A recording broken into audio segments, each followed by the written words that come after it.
Hello and welcome to one of, if not the easiest Dark Dungeons guides of all time. No Geraldo needed. Also, no never miss aces, so massively reduced RNG. So, let's get started. First, we place a dart monkey right over here, as low as possible so that the tip of the dart is in line with that line right there. Our next dart monkey is placed as right as possible, while the highlight of the dart monkey touches that bottom line right over there. And our third dart monkey goes as high as possible, while the right side of the range border goes through the middle of the track like that. If you've gotten these placements right, you should survive until the end of round 7. Where we have to place a dart monkey right over here mid-round in such a way that the top of the range border touches the inside of the track border. Also, this should be a given, but it should be as left as possible. And now, for round 8, you're also going to want to use the left trap once Bloons reach it over there. The way to activate the traps is by clicking on the torch, if you didn't know. For round 9, set your bottom right dart monkey to strong, upgrade your middle dart monkey to a 0-1-0, and place another dart monkey right over here, as high as possible, but in such a way so that the gap between the hand and the foot goes through that line over there, and set it to strong. It is also very important to note that if you messed up your middle dart placement, you will die on round 9, as you do need it to do some very specific snipes. And then, for round 10, place another dart monkey as bottom right as possible, right above your other one. Pretty simple. And now, we're AFK until the end of round 12.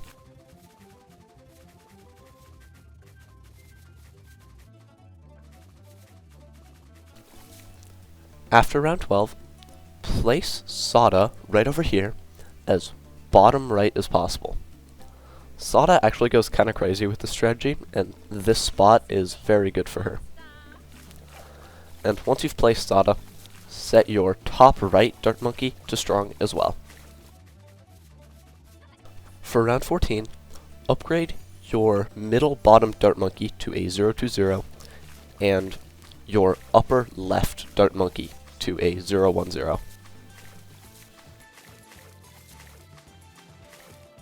And then, for round 15, you're going to use both traps once the Bloons just about reach them.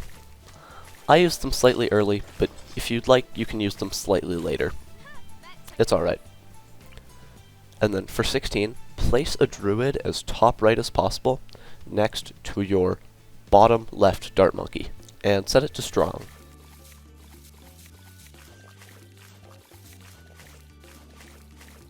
And then after round 17, upgrade your very fast dart monkey to a triple shot.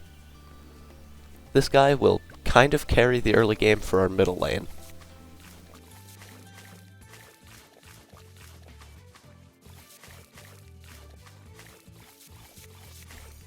At some point before round 19, upgrade your druid to a 1-1-0. And now we're AFK until 24, which is fairly surprising because usually these next few rounds are a bit tough.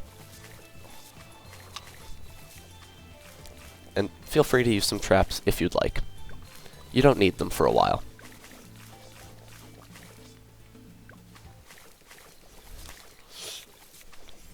On 24, we don't have camo detection on the left side. No problem, just use a leaping sword.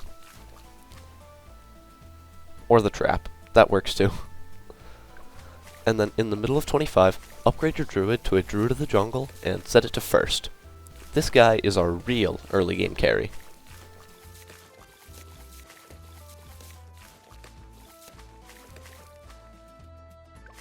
Before 27, place a druid right next to your top middle dart monkey. Don't upgrade it just yet. We'll keep him at base for now. At some point before 31, place a spike factory as bottom right as possible in this corner. This placement is fairly specific, as don't place that beast handler. When you upgrade it to a 002 smart spikes and set it to close, it should hit just barely both lanes. Like this. I'm also pretty sure there's some RNG on 31 to where you might need to use a leaping sword to catch some yellows that leak in the middle lane. And then before 33, upgrade your triple shot dart monkey to the camo upgrade, so a 032. Don't panic and forget like I do here. Just do that. And now you can upgrade your middle druid to a 130 Druid of the Jungle set to first as well.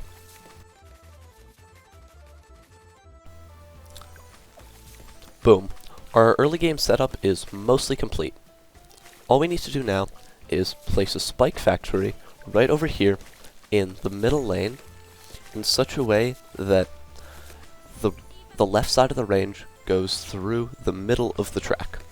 Like this.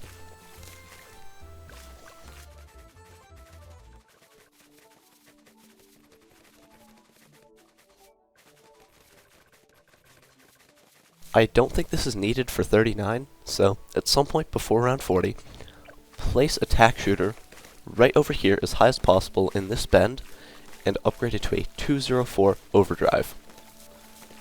This guy will later turn into our game-winning tower, the tack zone, but not yet. That'll take a while. And then for round 40, use a leaping sword on the Moab insides, once it pops.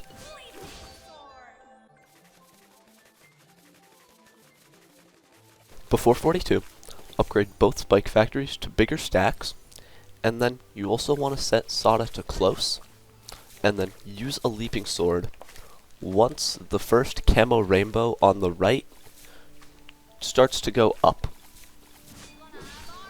That should allow you to beat it fairly easily. And then use both traps on 43 because why not? I'm pretty sure it helps. And then before round 44, upgrade your left spike factory to spiked balls.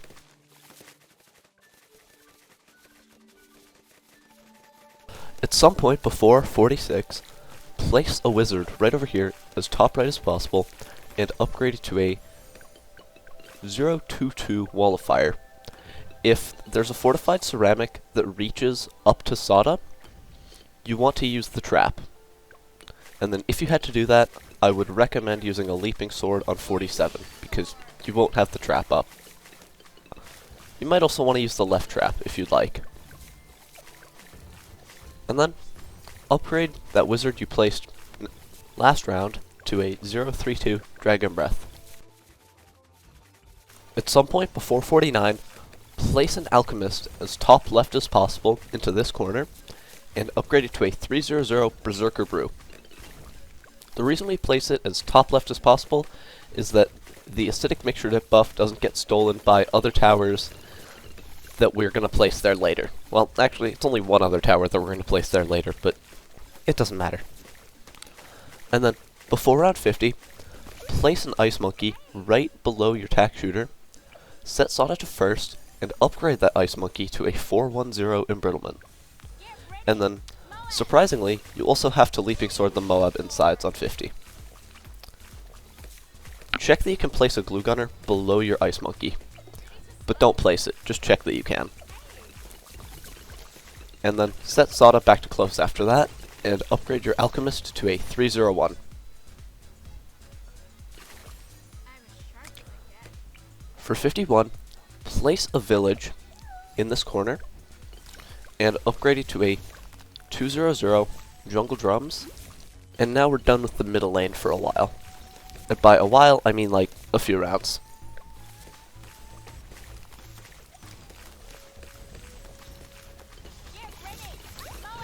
Your middle spike pile might take a few hits here, but you should still be alright. And then, before 53, place a wizard right over here, and upgrade it to a 030 Dragon's Breath, and then 032, once you have the money.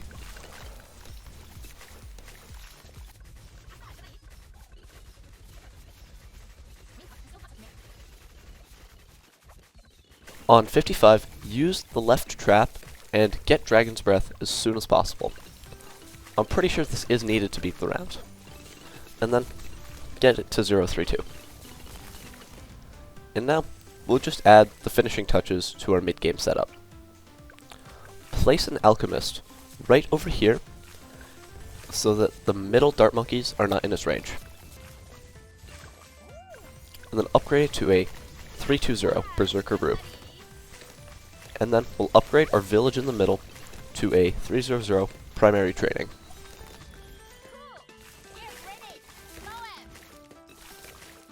And now, place a 110 Ice Monkey in this bend right over here, and one in this bend too. These are supposed to help for 63, but the right one doesn't seem to actually end up doing anything until later, but we're still getting it now just for fun. And then for round 60, use a sword charge on the BFB insides if more than like a blue gets passed.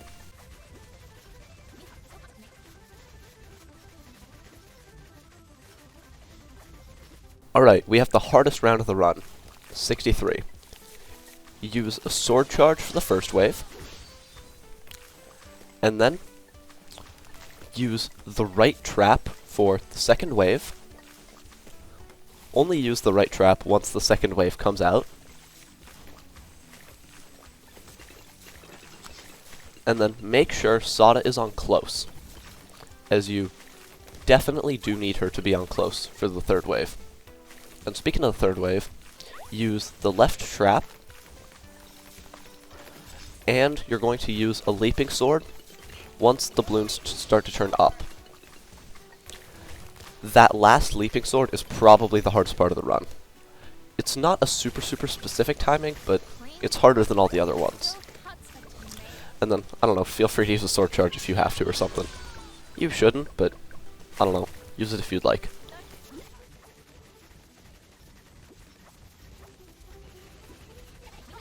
Oh yeah, I'd also recommend sword charging the insides of 65, because if you don't, there's a good shot you just die, and you really would not want to do that now.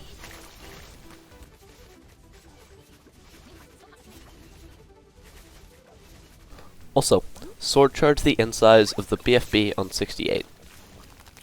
Sometimes it's not needed, like here, but sometimes it is needed. There's like a tiny bit of RNG with it.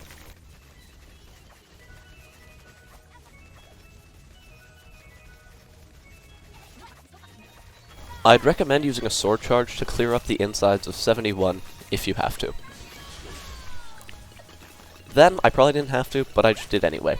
And then, buy Tack Zone in the middle of 72. And also, it seems like there's a slight chance that you have slight RNG on the top side. If you'd like to use the left trap, feel free to do that. And now, upgrade your Tack Zone's Alchemist to a 420 once you have the money.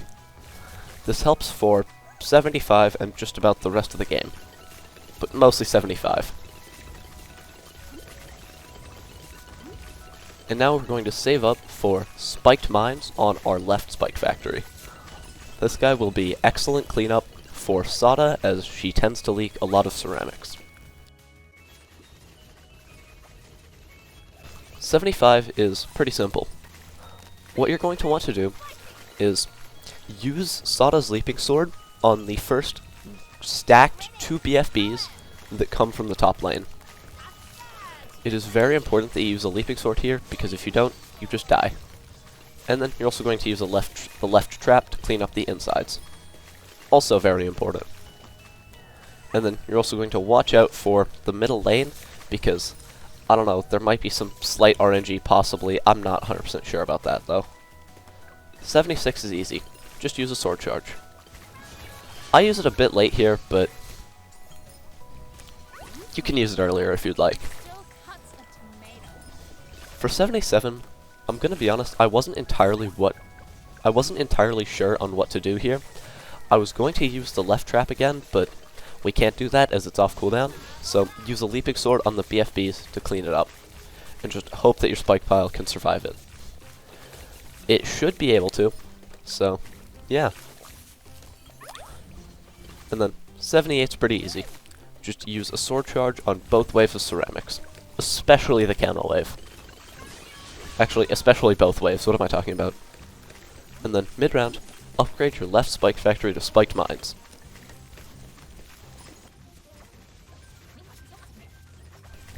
Make sure to use a sword charge on the camo wave of 78, because if you don't, that would be a tragic way to die after you've already passed all of the hard parts.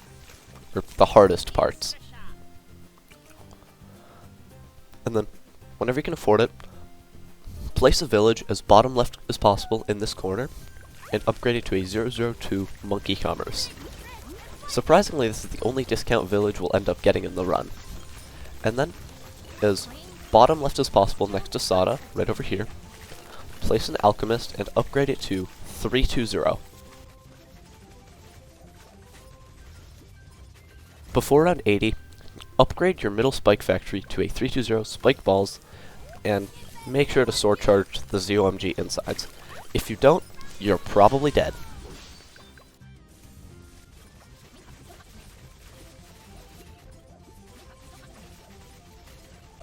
Whenever you can afford it, upgrade your middle spike factory to spiked mines, and then don't buy this acidic mixture dip alchemist yet. Do not buy it. Just don't. Before 83, you're going to want to place a 012 glue on just the right side. I panicked because I bought the acidic mixture dip alchemist, so yeah, you're going to want to buy a 012 glue gunner on the right side. And then set it to strong. It's very important that it is set to strong. Actually, what am I kidding? It doesn't matter. It really does not matter. You don't need to do this for the left side because we have a spiked mines there, and that can kill ceramics. Don't place this glue gunner here. I don't know why I was doing it. You don't need it. Just don't place it there. Now, after 83, you can buy that 301 alchemist for your middle lane spiked mines. And then, whenever you can afford it, which should be middle of 84, upgrade your right village to jungle drums. Very important, as that attack speed will help Sada a lot. And then before 85, place a glue gunner as top right as possible, and upgrade it to a 024 relentless glue set to strong. You won't get relentless glue this round, but you'll get it next round.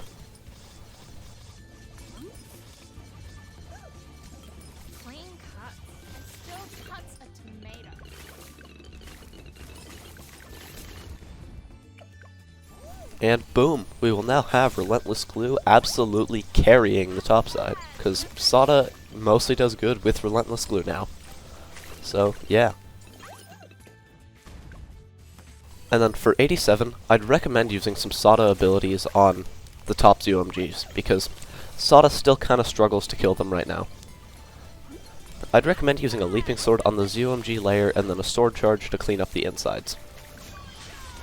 I end up using a sword charge here, but it does nothing because we don't have level 16 yet, and that's basically needed for sword charge to actually do anything. And then, before 88, place a boomerang as top right as possible below your glue gunner, and upgrade it to a 024 Moab press, set to strong. Make sure that it is not receiving the alch buff, because that should be going to Sada. I don't think it's an issue if it is taking the alch buff, but yeah. And then, whenever you can afford it, place another 024 Moab press, set to strong, right below your village.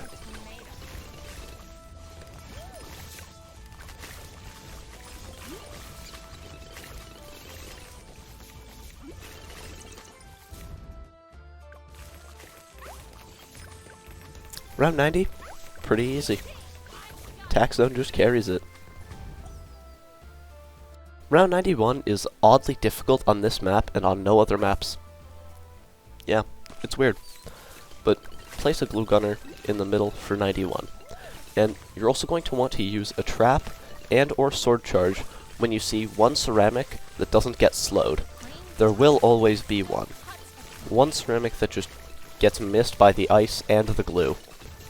You're going to want to use a trap on this guy. A trap and or sword charge, just to get rid of him. I only use a trap here, but if you'd like to use a sword charge as well, do it.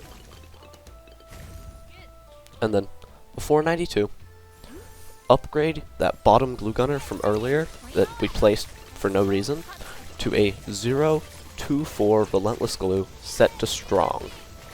This guy will help a lot bottom side, as we need to keep most Moabs right where attack zone can shoot them.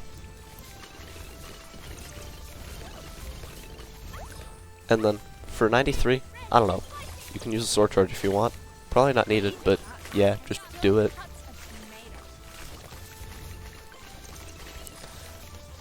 And then, mid-94, place an engineer right up here, as top left as possible, and upgrade it to a 030 cleansing foam, and target it on the track.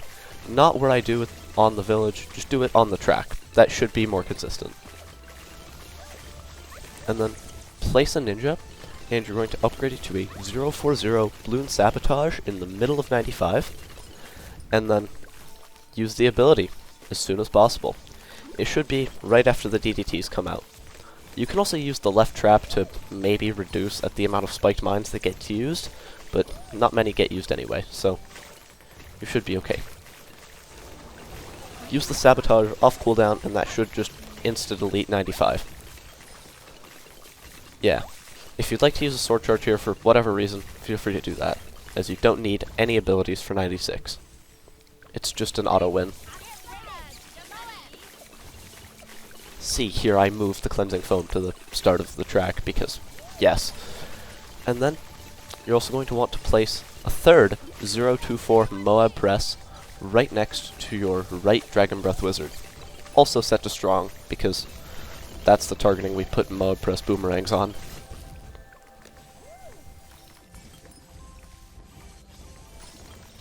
'97 should be completely free, but if you'd like to use a sword charge on it for whatever reason, you can. Just don't be afraid. Spiked Mines can handle it. Spiked Mines is very overpowered right now, and you should use it. Alright, we've reached round 98. There is an ability on this round, but it's pretty easy. Just use a sword charge when you see just a ton of stuff approaching your middle spiked mines, like here. It'll get overwhelmed if there are too many fortified Moabs going to it, so yeah, just use a sword charge to clear those up. And topside promptly gets destroyed. If there are a ton of fortified Moabs approaching your spiked mines, you can also use the left trap if you'd like, but I'm not entirely sure it's needed. Spiked mines is just that overpowered. And then, before 99, place a first strike right over here, or a 040 sub if you don't know what that is. And then just sabotage a few seconds after the round starts, or when the DDTs come out. And then round 100 is annoying, as your first strike timing may not be 100% consistent. You're going to want to use it generally after all of the spiked mines get used, but you might also want to use a SADA ability or two to do it faster. Boom. If you did everything correctly, you should now have your incredible Dark Dungeons Black Border. I hope this guide helped you out. Have a nice rest of your day. Goodbye. I'm surprised not that many guides have been made with SADA on this map. She's really good on it. Like, really good. Anyways, I might be releasing Ravine with Gwen, Spirit of the Forest, and Cripple soon, so yeah, keep out for that.